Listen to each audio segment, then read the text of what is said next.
අයිබෝවන් සුප සුන්දර දිනයක් ප්‍රාර්ථනා කරනවා ආදරණීය ඔබ සැමට. ගොඩ දවසකින් හමු වෙන්නේ නැහැ, ගොඩ දවසකින් ආවෙත් නැහැ, ගොඩ දවසකින් කතා කරන්නත් බැරි වුණා.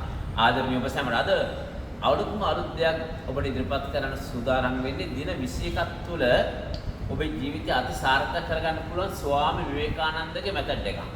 ක්‍රමයක්. ස්වාමි විවේකානන්ද ගැන සමහර විට ස්පිරිචුවල් ලයිෆ් එකක් ගත කරන ආත්ම ජීවිතයක් ගත කරන ගොඩක් අය දන්නවා ඇති, යෝග කරන ගොඩක් අය දන්නවා ඇති. ස්වාමි විවේකානන්ද ලංකාවටත් ආව අපේ කතරගමට ඇවිල්ලා තියෙන ස්වාමි විවේකානන්දයන්. රාමකෘෂ්ණ ලංකාවට ඇවිල්ලා තියෙනවා. රාමකෘෂ්ණගේ හිටපු හොඳම ගෝලයා තමයි ස්වාමි විවේකානන්ද.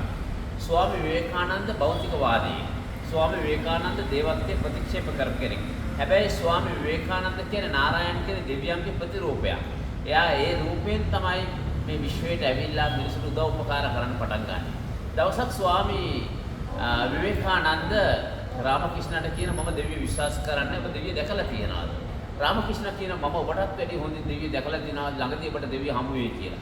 එක්තරා සිදුවීමේ චරිතප්‍රදානයේ කියවන්න ස්වාමි විවේකානන්දට ලැබෙනවා දේව හමුවක්. දෙවියන් දකින්න ලැබෙනවා. දෙවියන් කියලා කියන්නේ මෙතන දේව මාතාව කාලි මෑණිය.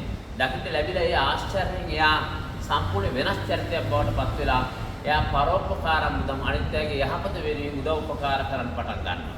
එන්නේ ඒක අවස්ථාවක එයා ප්‍රකාශ කරනවා ඔබගේ ජීවිතයේ යම්කිසි වෙනසක් දින 21ක් තුළ ලබා ගන්න අවශ්‍ය නම් කම්බිනියන්ට නෙමෙයි ශක්තිමත් ධෛර්යවත් මිනිසුන්ට එයා පුංචි උපදේශ තුනක් දෙනවා. ඒ උපදේශ තුන තමයි මම අද ඔබට ඉදිරිපත් කරන්න සූදානම් වෙන්නේ.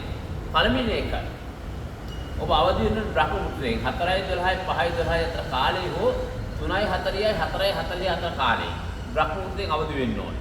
අවදිව විගස ඔබ හෑන්ඩ් ෆෝන් එක ජංගම දුරකථනයේ අරගෙන ඒක දිහා බල ඉන්න එපා. අවදිව විගස මේ පద్මාසනේ, සුඛාසන, සිද්ධාසන, ස්වස්තිකාසන, වජ්‍රාසන ඕනෑම භාවනා ආසනයක වාඩි වෙන්න.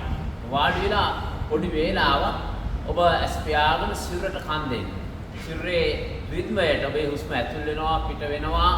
තවමත් ඔබ ජීවිතුන් අතර ඉන්නවා කියලා හිතලා විශ්ව මාතාව, දේව මාතාව කියන්නේ කාලමෑණිය. දේව මාතාවට ඔබ ස්තුති කරන්න. එතන විශ්ව මාතාවට ස්තුති කරන්න සාමාන්‍ය හින්දු වේදයේ අනුව දේව මාතාව වශයෙන් හඳුන්වන්නේ කාලී. කාලීය ස්තුති කර උදේ පාන්දර නැගිටලා. පළවෙනි එක. ඔබේ ශ්වසන රිද්මයට අවධානය යොමු කරලා ඔබ තවද දැනටමත් ජීවිතුන් අතර ඉන්න එක ගැන විශ්වයට ස්තුති කරනවා. පළවෙනි පියවර. දෙවෙනි පියවර ඔබ හිතනවා හොඳට නිදහස්ව ඉඳලා පාදාන්තයේ සිට හිස මුදුන දක්වා ඔබේ තියෙන ආතතිය පීඩනේ ඔක්කොම මේ හුස්ම ගන්න ගමන් සම්පූර්ණ එළියට පිට වෙලා යනවා. මෙතෙක් කාලයක් ඔබේ සිරුරේ ඔබේ මනසේ හිර වෙලා තිබ්බේ ආතතිය පීඩනයන් ඔක්කොම එළියට පිට වෙනවා කියලා හිතලා සිර සංසුන් වෙනවා කියලා හිතලා දේව මෑණියන්ට, විශ්ව මෑණියන්ට, විශ්වයට ස්තුති කරන්න පටන් ගන්න පොඩි වේලාවක්. තුන්වෙනි පියවර අපි හැමෝම ජීවත් වෙන බලාපොරොත්තු මැද. මේ බලාපොරොත්තු අතීත අනාගත වර්තමාන වශයෙන් බලාපොරොත්තු ගොඩක් අපිට තිබිච්ච අය. දැන් ඔබට ඉදිරියේ තියෙන අනාගත බලාපොරොත්තු. ඒ අනාගතයේ තියෙන බලාපොරොත්තු දැනටමත් ඉෂ්ට සිද්ධ වෙලා තියෙනවා කියලා ඔබ චිත්ත රූප මාමින් දේව මෑණියන්, විශ්ව මෑණියන් ස්තුති කරන්න පටන් ගන්නවා. ඔය ටික ඔබ දින 21ක් පුරා කළොත් මම මේ කියන වෙලාවට කළොත් සැබවින්ම ඔබේ ජීවිතයේ විශාල වෙනසක් සිදු වෙනවා අනිවාර්යයෙන්ම. ස්වාමි විවේකානන්ද පවසනවා දවස් 21ක් තුළ ඔබේ ජීවිතයේ සෞභාග්‍ය, සතුට, ප්‍රීතිය ළඟා කරගන්න මෙන්න මේ අභ්‍යාස තුන පාන්දර නැකිලා ඇදේ ඉඳන් කරන්න කියලා. එhmenan මේ අභ්‍යාස තුනම කරන්න කියලා මම ඔබට ආරාධනා කරනවා. මේ හැම අභ්‍යාසයක් අවසානයේම විශ්ව මාතාවට, දේව මෑණියන්ට ස්තුති කරන්න කියන්නේ කාලී ස්තුති කරන්න දවස් 21ක් කරන්න. මේක රහසක් වශයෙන් තබා ගන්න කාටවත් කියන්න එපා. දවස් 21ක් තුළ ඔබේ ජීවිතයේ සුවිශේෂ වෙනස්කම් අත්විඳින්න ලැබෙයි ඔබට.